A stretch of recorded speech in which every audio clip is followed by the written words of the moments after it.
আসসালামু আলাইকুম। আমি আজকে 1 পাউন্ডের একটা কেক বানাতে যাচ্ছি। তো প্রথমে আমি হাফ কাপ ময়দা দিয়েছি। এখন আমি 1 চামচ কোকো পাউডার দিচ্ছি আর হাফ চামচ বেকিং পাউডার দিচ্ছি। তো আমি সবগুলো উপকরণ একসাথে আমি চেলে নিচ্ছি। এখন চালা শেষ হয়ে গেলে আমি এটা সাইড করে রেখে, এটার জন্য 2টো ডিম লাগবে। 2টো ডিমে আমি সাদা অংশটা আর কুসুমটা আলাদা করে রেখেছি। তো সাদা অংশটা আমি 2/3 কাপ চিনির হাফ দিয়ে আমি এখন বিট করছি। আমার বিট অনেকটা হয়ে গেছে। তো আমি আর বাকি হাফ কাপ চিনি দিয়ে কুসুমটা দিয়ে আমি আরও বিট করে নেব। তো আমি এখন বাকি চিনিটাও দিয়ে দিচ্ছি আর হচ্ছে কুসুমগুলো এখন দিয়ে দিব। সঙ্গে আমি 1 স্পুন চকলেট এসেন্স দেব আর 1 স্পুন আমি তেল দেব। ঠিক আছে,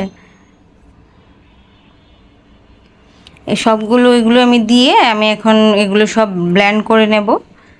খুব বিটার মেশিনটা দিয়ে এখন এটা বিট করতে লাগবে। প্রায় 3-4 মিনিট বিট করলেই একদম ফোম আকার হয়ে যাবে।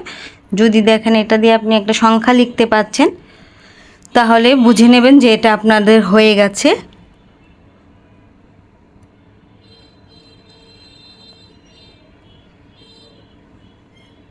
তো আমি এটাকে আরও কিছুক্ষণ বিট করছি।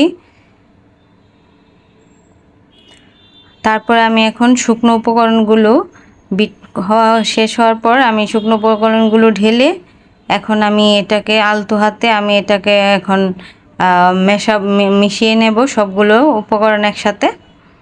তো আমার মেয়ে একটু শিখতে চাইছে, তাই ও নিজেই করছে।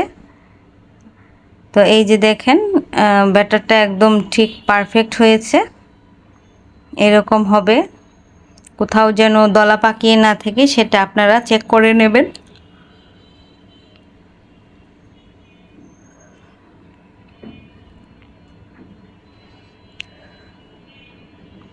আমি এখন একটা স্প্যাচুলা দিয়ে হ্যান্ড উইক্সটাকে একটুখানি পরিষ্কার করছি, যেহেতু এটার মধ্যে অনেক কিছু লেগে থাকে। আর আমি এখন একটা মোল্ডে বেকিং পেপার বিছিয়ে একটু তেল দিয়েছি নিচে, সাইডে দিবেন না আপনারা, আমিও সাইডে দিইনি। তো আমি এখন এগুলো সব ঢেলে নিচ্ছি। আর ওইদিকে আমি আমার কড়াইটা প্রিহিট করতে দিয়েছি, প্রায় 5 মিনিট হয়েছে। তো ওটা প্রায় যদি ওটা এখন এটা আমার ডেপ করে নেব। ডেপ করা হয়ে গেলে এটা ভেতর থেকে যে যত বাবলস থাকবে সবগুলো বেরিয়ে আসবে, এগুলো আর একটাও থাকবে না। বাবলসগুলো বেরিয়ে আসলে আমি এখন কড়াইতে বসাতে চলে এসেছি। এখন এভাবে বসিয়ে এটা ঢেকে দিয়ে আমি একদম অল্প আঁচ দিয়ে এখন আমি ওয়েট করব 15 মিনিট। এই যে দেখেন 15 মিনিট পরে আমি যখন আসলাম, এই যে এটা অনেকটা হয়ে এসেছে। হ্যাঁ, আরও কিছুক্ষণ আমি রাখবো। তো আমি প্রায় 15 মিনিট পরে এসে দেখছি একদম এটা ফুলে সফট হয়ে গেছে, বোঝাই যাচ্ছে। এই যে আমি একটু চাপ দিচ্ছি, কি সুন্দর একদম সফট লাগছে। তো আমি এখন এটা নামিয়ে টেবিলে নিয়ে চলে যাব। তার আগে আমি একটুখানি টুথপিক দিয়ে ভেতরটা দেখছি যে এটা কাঁচা আছে কিনা। না, ভেতরটাও ঠিকঠাক হয়েছে।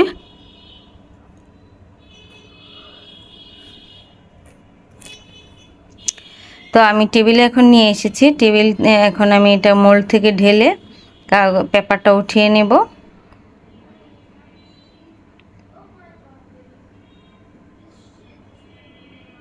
তো দেখুন কেকটা কত সফট আর বাউন্সি হয়েছে, একদম সফট হয়ে গেছে। তো আমি এখন একটু কেটে দেখাবে। এই যে দেখুন একদম সফট। তো যাই হোক, কেক বানানো এভাবেই আপনারা বানাবেন, বানিয়ে আমাকে কমেন্টে জানাবেন। আর আমার ভিডিও ভালো লাগলে লাইক কমেন্ট শেয়ার করে সাবস্ক্রাইব করে পাশে থাকবেন।